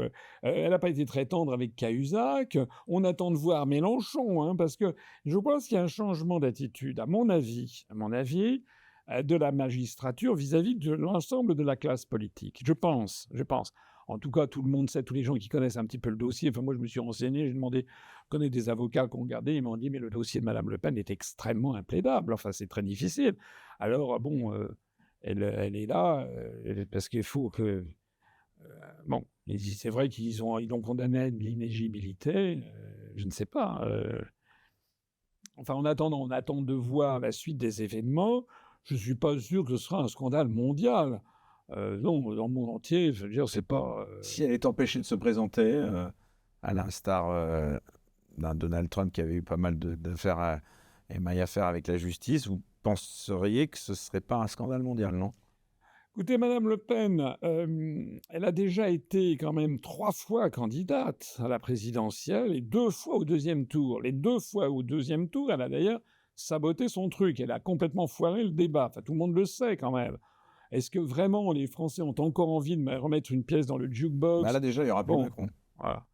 Oui, mais alors justement, parce qu'un deuxième tour, Madame Le Pen, imaginons qu'elle soit devenue, parce que enfin, il y a une chose qui est certaine à mon avis, c'est que même si la Cour d'appel nettoie un petit peu, lui réduit la voilure sur son inéligibilité à 2 ans pour qu'elle puisse passer, vous imaginez, enfin, elle aura été condamnée, et face à Édouard Philippe. Enfin, vous imaginez, il va y avoir la castorisation habituelle de l'électorat français entre les 2 tours. Mais par ailleurs, ce que je voudrais aussi souligner... Vous ne voyez pas une possibilité Mélenchon, non ? Duel Mélenchon-Le Pen, second tour, non ? Ah, ça serait rigolo. Mais non, j'y crois pas. Oui, mais ça serait... Si ça serait rigolo, je vais vous dire, parce que soit la fin de la je rappelle qu'en 2022, je n'ai pas pu être candidat. Et pour la première fois, au deuxième tour, pas au premier tour, au deuxième tour, on m'a demandé mon point de vue et j'ai appelé à voter pour Madame Le Pen. C'est pas ma tasse de thé, vous l'avez compris. Mais je jugeais en mon âme et conscience qu'entre Madame Le Pen et Macron, il fallait tout sauf Macron. Parce qu'il est siphonné, parce qu'il est en train de détruire le pays. Et donc, ça sera refaire, je le referai. Donc, on ne peut pas dire que je n'ai pas pris mes responsabilités.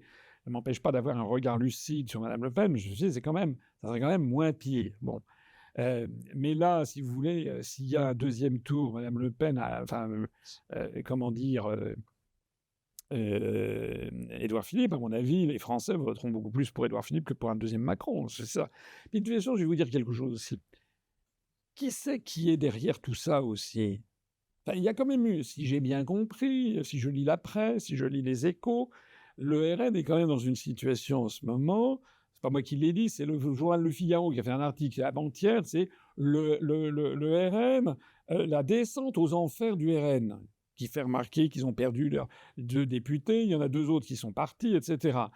Et surtout, vous savez qu'il y a quelque chose, si j'ai bien compris, qui a semé la grande perturbation au sein du RN, c'est un sondage qui a donné M. Bardella à 36%, je ne sais pas quoi. Le sondage ayant été commandité, semble-t-il, par M. Stérin, qui est le propriétaire de Valeurs Actuelles. Ils avaient oublié de mentionner. Pas encore, non. Oui, enfin, il a ses entrées à Valeurs Actuelles, à Frontières. Non, c'est pas ça, M. Stérin. Il a des entrées, mais non, il a ses entrées. Bon. Et si j'ai bien compris, ce sondage, il avait oublié. Les sondages, ils oublient toujours Asselineau, ça. Donc, nous, on dort sur nos 2 oreilles. De toute façon, nous, on n'est jamais mentionnés. Mais là, il avait oublié Mme Le Pen. Alors, j'ai vu que M. Jean-Philippe Tanguy, qui est maintenant un des proches de Mme Le Pen après avoir été auprès de M. Dupont-Aignan, j'ai vu que M. Jean-Philippe Tanguy avait vivement protesté, était monté au créneau, avait exigé... Et il y a eu des échanges de noms d'oiseaux, si j'ai bien compris, entre l'écurie Le Pen et l'écurie Bardella. Il est possible, j'en sais rien, mais il est possible qu'il y ait des gens, en tout cas je crois que c'est le cas au RN et autour du RN, qui se disent, bon, Madame Le Pen, elle a fait son temps et on va mettre Bardella, c'est possible. Mais c'est possible aussi qu'au sein du RN, il y ait des gens qui ne voient pas forcément d'un très bon œil M. Bardella, pour les raisons qui ont été évoquées tout à l'heure par la journaliste qui a posé la question à Madame Le Pen, c'est-à-dire, bon, voilà... qu'est-ce que vous pensez de quelqu'un qui a 31 ans à la tête Léa Salamé, oui. Léa Salamé sur France Inter. C'est d'ailleurs un vrai problème, si vous voulez, parce qu'il n'y a pas que le cas Bardella. Quand j'ai vu, là, il y a eu une tentative, ça semble avoir fait un petit peu long feu. Vous êtes très sévère à l'égard de Bardella, oui. Mais attendez, on a eu une tentative parce maintenant. Là, après tout le talent, on n'attend pas le nombre des années. Non, mais bon, c'est... Ah non? Non, on est d'accord. Ah, Macron, il y en a d'autres. Mais d'abord, Macron, il avait 38 ans. C'est vrai. Bon. Et il avait un parcours... Bon. Et deuxièmement, c'est une catastrophe. Bon. De Giscard, qui avait été le plus jeune auparavant, avait été élu à 48 ans, ça n'avait pas été très brillant non plus. Fabius, Premier ministre. Fabius, il avait 38 ans quand il a été nommé Premier ministre. Pas pareil que être président de la République. Président de la République, c'est les codes nucléaires quand même. Bon, faut quand même pas déconner. Bon. Et donc, moi, je pense d'ailleurs, au passage, qu'il devrait y avoir un projet de loi, en tout cas, ça va être certainement dans mon prochain programme, et que nul ne peut être candidat à l'élection présidentielle s'il a moins de 45 ans. Pourquoi 45 ans? Parce que l'expérience a montré que tous les présidents, sauf Macron, avaient plus que 45 ans, et l'expérience a plutôt montré que les chefs d'État plus âgés... faudrait peut-être mettre une limite dans l'autre sens, non? Pourquoi? C'est d'eux-mêmes. Quand on voit Joe Biden aux États-Unis, on se dit... D'accord, mais regardez De Gaulle, quand il est arrivé au pouvoir en 58... il avait... on ne sait pas qu'il faut un âge limite. Il avait 68 ans. Je pense que l'âge limite, les gens le voient. Il avait 68 ans, en tout cas. Aujourd'hui, les grands dirigeants du monde, Vladimir Poutine qui a 71 ans, Xi Jinping qui a 71 ans, Narendra Modi qui a 78 ans, Lula da Silva qui a 72 ou 73 ans, je ne sais plus. Ce sont des gens qui ont de l'expérience, qui ont des hommes mûrs. On n'est pas gâteux nécessairement à 70 ans, il ne faut pas exagérer. Il y a des gens qui... Même Trump, mais il a quand même 78 ou 79 ans. C'est-à-dire ce sont des gens qui ont énormément d'expérience, qui se sont battus, qui ont eu des échecs, qui ont réfléchi, qui connaissent...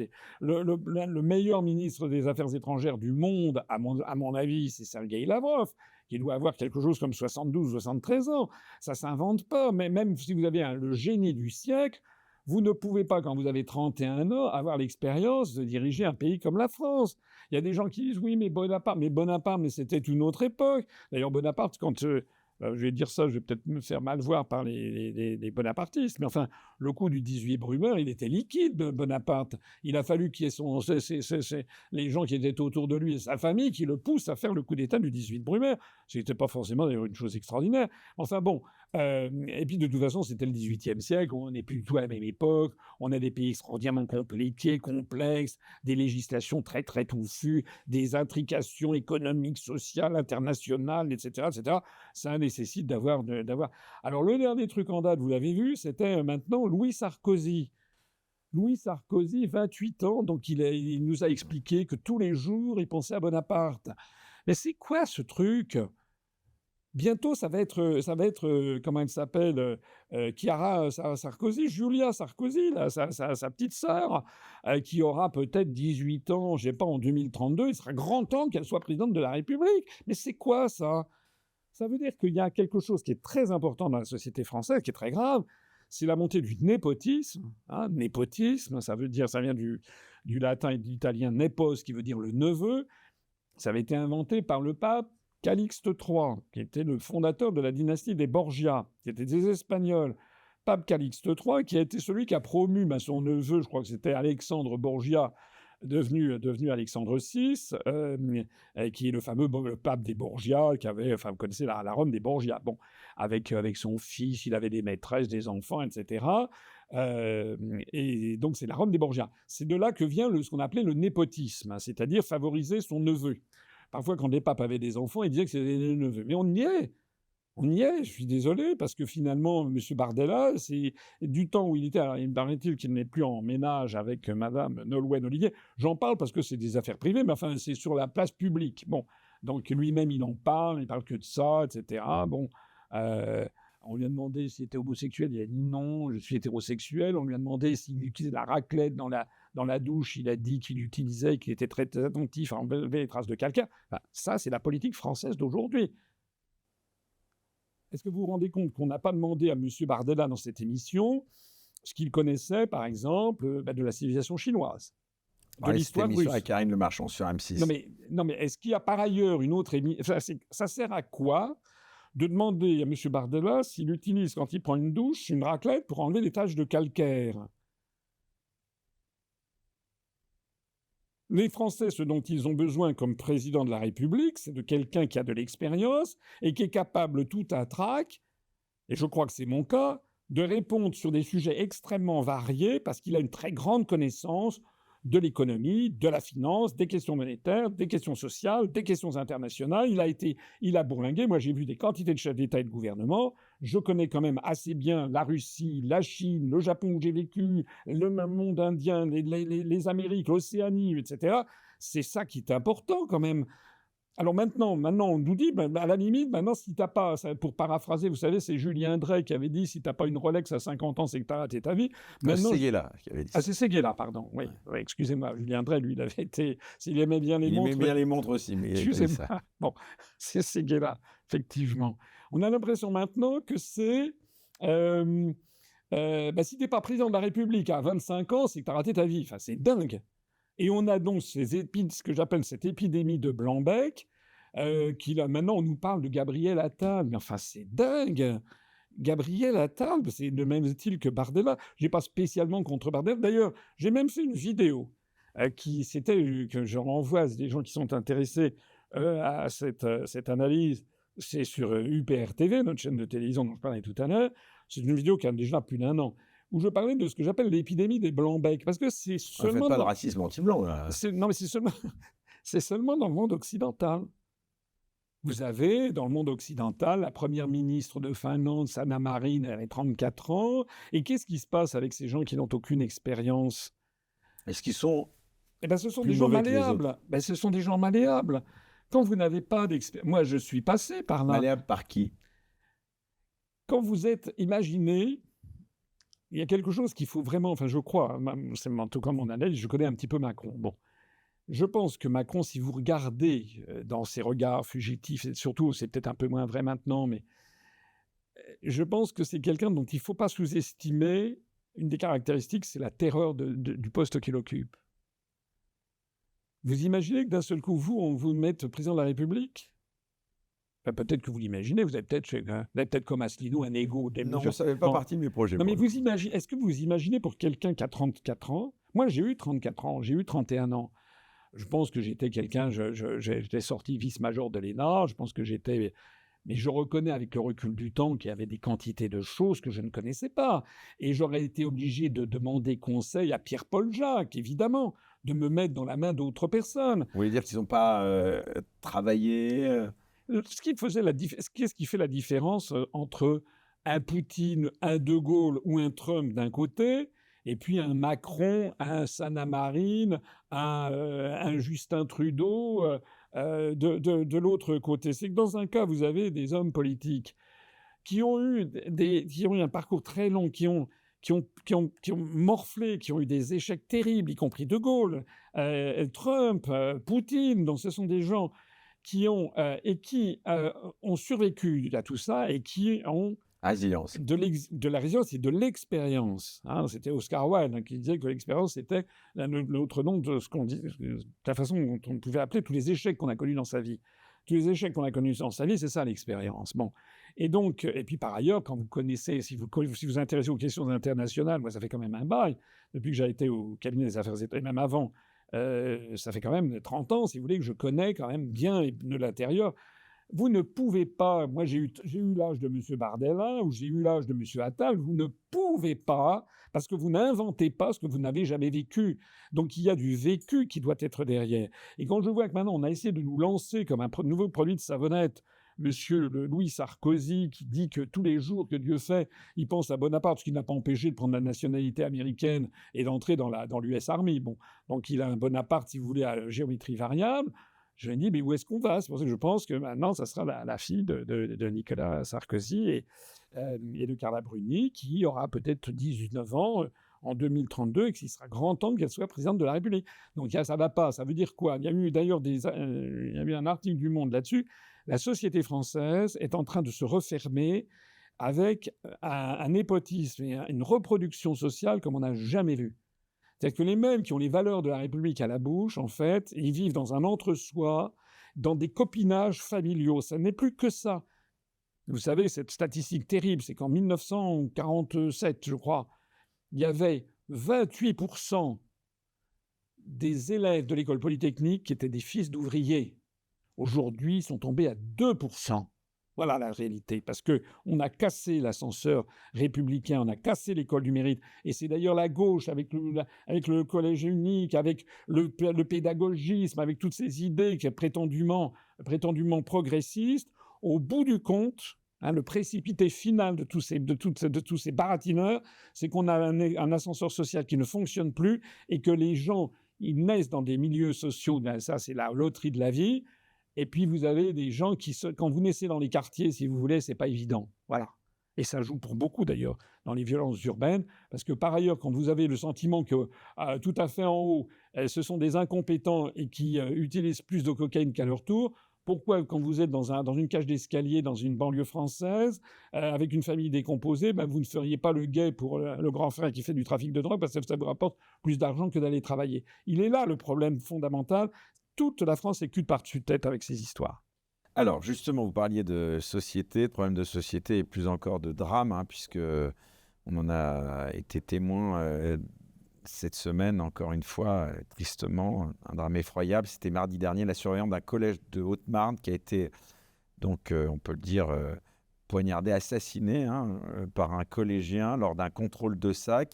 Première question, quelle a été votre réaction après ce drame ? Je rappelle que le collégien qui est donc incriminé est poursuivi pour des faits passibles de réclusion criminelle à perpétuité, mais il n'encourt que 20 ans de prison du fait de sa minorité. Et on sait qu'avec la remise de peine, il pourrait faire bien moins. Alors quel regard, d'abord, quelle réaction vous avez eue après ce drame et quel regard vous portez aujourd'hui sur la justice française ? Alors, conjoncturellement, sur cette personne, évidemment, je vais dire des banalités, tout le monde ne peut être que consterné. C'est une jeune femme, une belle femme, qui avait un enfant de 4 ans. Un meurtre, véritablement. Voilà. Donc, qui peut être insensible devant ça? Bon. Donc, on doit présenter ses condoléances, et on ne peut pas ne pas penser dans ce genre de situation à ses proches, à sa propre Vous avez famille. publié sur X, quand même, François Asselineau, je rappelle, vous avez publié, donc je vous cite, un tweet dans lequel vous disiez qu'il fallait immédiatement, entre guillemets, destituer donc Macron de toute urgence. Faisait référence aux propos qu'il avait tenus la veille du drame où il s'en prenait à ceux qui, je cite là encore, brainwashaient sur les faits divers. Oui, parce que je pense que M. Macron, d'ailleurs, et tout son Il a entourage, franchi je mets une dans ligne le rouge sac. avec ses propos. Oui, d'abord, il brainwash. Et qu'est-ce que c'est que ça? Bon, un jour, et là, pour le coup, Zemmour l'a épinglé, il a eu raison, Zemmour. Un jour, il dit, je sais plus quoi, bravo frère, ou je sais pas quoi, vous avez Ouais, la sorte du milieu. non, à la victoire du PSG. Voilà, ça va pas. Ça va pas. Un président de la République, c'est pas un copain. C'est pas quelqu'un qui a le langage des banlieues. Ça va pas. Un président de la République, c'est quelqu'un qui doit tirer tout le monde vers le haut. De Gaulle, quand il parlait, il utilisait les imparfaits du subjonctif. De temps en temps, il sortait un vieux mot de français comme la chienlit ou le volapuc. Et d'un seul coup, toute la France entière, allez regarder les professions de foi de Gaulle en 1965. Une conférence C'est de presse. extraordinaire quand vous comparez à ça. Donc déjà, M. Macron ne se comporte pas bien. Deuxièmement, il a le don, il a un certain génie pour faire le compte arrière à 180 degrés de ce qu'il faut faire. Il s'est permis de brocarder les gens qui faisaient du brainwashing, c'est-à-dire du lavage de cerveau, alors que c'est lui et Mimi Marchand et tout le team qui est autour de lui, qui passent leur temps à faire du lavage de cerveau pour les gens qui montaient en épingle des faits divers. Et puis pas de peau pour lui. Le lendemain même, il y a ce fait divers épouvantable qui révolte en fait toute la France. Il faut bien comprendre quelque chose, c'est que si c'était un drame isolé, bon, ça serait un drame isolé. Mais c'est pas un drame isolé. C'est ça le problème. C'est que le nombre d'attentats, d'atteintes aux personnes, comme on dit dans les statistiques de la police, les atteintes aux personnes de moins de 15 ans ont été multipliées par 2 en nombre en l'espace de 10 ans. Donc c'est pas un sentiment d'insécurité, c'est une réalité statistique. Voilà. C'est une réalité statistique. Bon, et là, si vous voulez, c'est un véritable problème supplémentaire. Enfin, ça alimente, mais quasiment, je suis désolé, mais quasiment tous les mois, pour pas dire toutes les semaines, vous avez ça. Face à ça, on a quoi? On a le sentiment, et c'est pour ça que j'en veux à M. Macron, c'est que non seulement il a fait ça, mais qu'il est depuis 8 ans au pouvoir, et il a contribué par son attitude, par sa politique, par ses politiques, à avoir ce résultat. Premièrement, il se trouve que nous avons, comme le dit monsieur, j'ai vu que M. Gabriel Attal, il dit nos jeunes, ça me fait toujours rigoler de la part de quelqu'un qui a 34 ans et qui n'a pas d'enfant. Nos jeunes, on dirait une vieille grand-mère qui dit nos jeunes. Non, c'est ridicule. Bon, moi je ne dis jamais nos jeunes. Je dis parmi les jeunes, d'abord ça ne veut rien dire. Il y a des jeunes d'été divers et variés. Mais M. Attal dit nos jeunes, ils ont des problèmes. Il faut qu'il y ait 2 rendez-vous avec des psychologues au cours de leur scolarité. Bon, il dit ça, je ne sais pas si vous l'avez vu, il est passé sur France TV. C'était hallucinant, il avait des yeux, j'ai l'impression qu'il s'était fait une mine de coq, enfin, il avait des yeux comme ça, enfin, c'était incroyable. On ne dit pas ça, c'est le premier à aller voir un psychiatre, ça devrait être lui. Mais enfin bref, les gens pointent assez volontiers le désarroi des jeunes, et pas seulement des jeunes. Il n'est pas le seul, d'ailleurs. Rappelez-vous qui pointe le l'ensauvagement de la jeunesse. Oui, rappelez-vous ce qu'avait dit Michel Barnier, quand il a été Premier ministre. Pas duré longtemps. Non, c'est l'équivalent du Jean-Paul Ier de l'État, si vous voulez. Bon, il a duré pas très longtemps. Malheureusement, Bayrou n'est pas Jean-Paul II. Donc, Monsieur Barnier, il est resté 1 mois. Et puis, il avait quand même lancé un truc, c'était quand même assez... Il avait dit qu'il fallait faire des maladies mentales la cause nationale. Est-ce qu'il faut voir qu'en France, il y a une consommation exponentielle des psychotropes, une consommation exponentielle aussi de la drogue et ce genre de choses. Là aussi, le trafic de drogue, la consommation, c'est affolant. Vous avez employé tout à l'heure un terme qui est le bon terme, vous avez parlé d'assassin. Vous connaissez l'étymologie de assassin. Assassin, ça vient de hashish, de hashishin. C'était une secte qui se trouvait en Afghanistan, je ne sais plus où, là, aujourd'hui, en Iran. Et c'était des gens qui commettaient des assassinats parce qu'ils étaient drogués, justement. Parce que moi, j'aimerais savoir, parmi tous ces attaques au couteau et à l'arme blanche, j'aimerais savoir, là aussi, faire la vérification de la drogue. C'est pareil pour des grands accidents automobiles. On a incriminé les jeux vidéo, les réseaux sociaux. Alors, c'est possible, mais moi, ce que je pense aussi, et d'abord, c'est quel est l'état hein, de consommation on le sait que les accidents de voiture, c'est évidemment l'alcoolémie, mais c'est aussi la consommation de drogue. Donc il y a derrière tout ça un problème qui est le développement de la consommation de drogue. Pour les raisons qu'on a évoquées tout à l'heure, il serait de la première importance que M. Macron et que Mme Braun-Pivet, qui a traité ça par le mépris, accepte la proposition que j'ai faite, qu'il y ait des contrôles inopinés. Parce que qu'est-ce qu'on dit dans les banlieues? Vous croyez que le train sniffera 3 fois, ça n'a pas été vu dans les cours de HLM? Les gens ici disent « T'as vu Macron, et là, il y en a une bonne dose ». C'est ça qu'on dit dans les banlieues. Comment voulez-vous, vous savez ce que disent les Chinois, hein, le poisson pourri par la tête. Comment voulez-vous que des jeunes qui sont en déshérence, où les familles sont décomposées, etc., par ailleurs, on leur bassine des modèles qui sont pas les valeurs de la République. On leur bassine des modèles woke, etc. Il y a l'éducation sexuelle à partir de 5 ans. On fait venir des transgenres dans les écoles. On met en doute.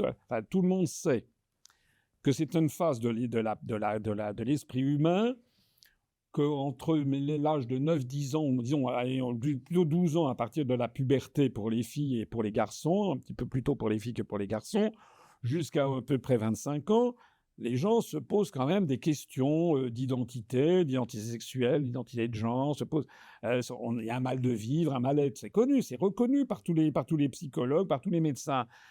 Normalement, c'est dans ce genre de situation, dans les sociétés traditionnelles, les choses sont claires et nettes. Mais maintenant, on a au contraire un discours de l'État qui entretient le trouble, qui entretient les gens se posent des questions. C'est ça le discours woke. C'est quelque chose d'absolument terrifiant. J'ai demandé plusieurs fois, je n'ai jamais eu de réponse. Je remets ici le couvert. C'est un exemple. Vous me direz, mais c'est un exemple révélateur. Pourquoi, lors de la présentation des Jeux Olympiques, on a eu une ouverture où on a vu des transgenres qui représentaient le Christ dans la scène de Léonard de Vinci? Est-ce qu'on peut m'expliquer le pourquoi, le rapport avec l'ouverture des Jeux Olympiques? Est-ce qu'on peut m'expliquer aussi pourquoi il y avait Marie-Antoinette qui secouait sa tête sanguinolente? Est-ce qu'on peut m'expliquer pourquoi il y avait les cavaliers de l'Apocalypse? Pourquoi il y avait la bête de l'événement? Pourquoi? C'est quoi le truc qu'il y a derrière? Donc vous comprenez, on est dans cet univers mental de perte générale des repères. Et donc, vous irez jusqu'à parler de décadence? Bah oui. De l'Occident? Bah, je suis pas le seul. Mais c'est vraiment grave. C'est vraiment grave. Toutes les personnes, ce qui est intéressant, ce sont les Français qui vivent à l'étranger. On a 2 ou 3 millions maintenant de Français qui vivent à l'étranger. Il y a énormément de Français qui vivent à l'étranger. Alors surtout quand ils vivent dans des pays comme la Russie, la Chine, la Corée, le Japon, Singapour, Taïwan, etc., quand ils reviennent en France, ils sont effarés. Ils vivent dans des mondes où il y a de la sécurité, où il y a un progrès économique très rapide, où on voit l'avenir de façon positive. Nous, en plus de tout le reste, on a par ailleurs une espèce de lamento permanent sur le fait que le monde va à sa perte, que dans 50 ans, il y aura les océans auront monté de 2 mètres de haut, qu'on va mourir tous. Enfin, c'est ça le discours qui est tenu. Là aussi, c'est pas raisonnable. Et là aussi, sur ces questions, ça fait partie de tous ces sujets de la société française où la liberté d'expression, le libre jugement est interdit. Sur, par exemple, le dérèglement climatique, il est interdit, comme c'était le cas sur les injections ARNM. Si vous commencez à poser des questions, on dit mais est-ce que ces injections ARNM, est-ce que c'est bien raisonnable, alors que c'est en phase expérimentale, alors qu'on n'a pas le recul du temps, vous étiez aussitôt catalogué complotiste, extrême droite, fashion, terminé. Bon. Et donc il y a des gens qui malheureusement ont subi ça. Parce que il faut être résilient, il faut avoir de la force d'âme, de la forte personnalité. C'est vrai, ça ne vous intimide pas, vous, les procès, les menaces de procès de ces gens qui évidemment, vous traitent de tous les noms et qui, justement, une fois que vous leur répondez... Ah oui, vous pensez à Rudi Reichstadt. Je les ai laissés. Oui, bon, ça, c'était une anecdote. Non, ça, c'est un peu fort de café. Non, mais c'est vrai que c'est formidable. Ces gens qui passent leur journée à nous traiter de cracher dessus, complotistes, d'extrême et droite, parce que j'ai dit... ont un malheur éventuellement de leur répondre. Alors, ils sont très sensibles. Oui, tout à fait. Enfin, pour l'instant, je n'ai toujours pas reçu. Oui, je crois qu'il y a beaucoup d'intimidation. Il y a de l'intimidation. Il ne faut pas La se laisser tentative. intimider. On nous a expliqué depuis 2022 que la Russie allait s'effondrer. Vous avez des spécialistes là-dedans, les généraux de plateau qui se sont succédés sur LCI, sur BFM TV, sur ci et sur ça, pour nous expliquer que monsieur Poutine avait 50 cancers. il avait peut-être pas 50, mais une douzaine. Il avait la maladie d'Alzheimer, il avait le complexe d'Asperger, il avait les pieds plats.